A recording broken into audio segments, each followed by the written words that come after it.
Alors parmi les pirates informatiques, on a toujours cette image d'Épinal du mec à capuche, ou d'une fille d'ailleurs, dans son grenier, dans sa cave, dans le noir, si possible. Bref, tout ça c'est de l'imagerie que le cinéma et la télévision ont vendu depuis des décennies, et donc du coup, ça colle un petit peu à la peau, même si on sait qu'effectivement, au tout début, l'informaticien était à barbe parce qu'il n'avait pas le temps de se raser, il puait parce qu'il n'avait pas le temps de se laver, il avait une capuche et des yeux complètement foncés parce qu'il travaillait nuit et jour, bref. Tout ça fait partie aussi d'une réalité qui a un petit peu évolué. Il suffit quand même de regarder dans certaines écoles informatiques où on est plus quand même à se rapprocher de gens en costard-cravate que, effectivement, en ces fameux geeks des années 80, 70, 60, qui fait partie de l'image d'Épinal et que certains aiment encore continuer à faire perdurer.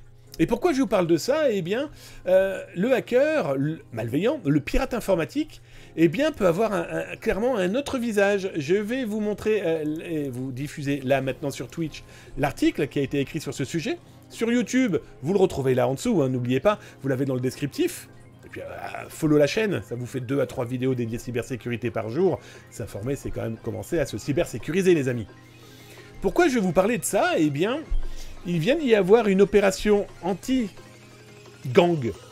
Des gangs, vous savez, ça peut être les Hells Angels, ça peut être les Crips, les Bloods aux États-Unis. Là non, on est avec les Trinitarios. Hola, amigo, hola, amiga. Trinitarios, grosso modo, bande autour de la drogue, vente d'armes, bref, des gens qui, à la base dans la rue, se tiraient dessus à coups de fusil, de lance-roquettes, et étaient, voilà, le dealer, la bande comme on peut en connaître et comme on a pu en connaître depuis des décennies. Sauf que l'opération de la police espagnole a permis, lors d'une grosse opération, eh bien, c'est de se rendre compte qu'ils employaient aussi des pirates informatiques. Des pirates informatiques qui étaient payés et qui avaient pour mission, eh bien, de mettre en place aussi des escroqueries numériques pour le gang.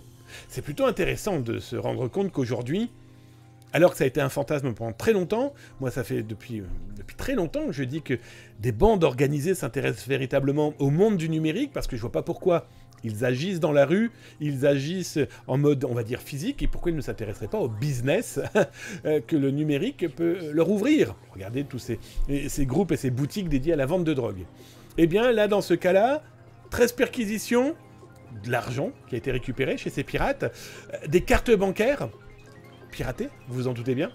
Plutôt intéressant, donc ça montre, et là vous retrouverez d'ailleurs le lien hein, sur Zataz, l'article de la police espagnole qui explique, et bien voilà, là aujourd'hui, eux, ils peuvent prouver que des bandes organisées qui mettent des gamins dans la rue hein, pour faire le chouf, qui mettent des gens qui vendent de la cam, etc., eh bien s'intéressent clairement et ouvertement eh bien, aux données numériques, aux bases de données, au piratage de cartes bancaires, au blanchiment, parce que c'est aussi quelque chose de très important pour eux, de pouvoir blanchir l'argent.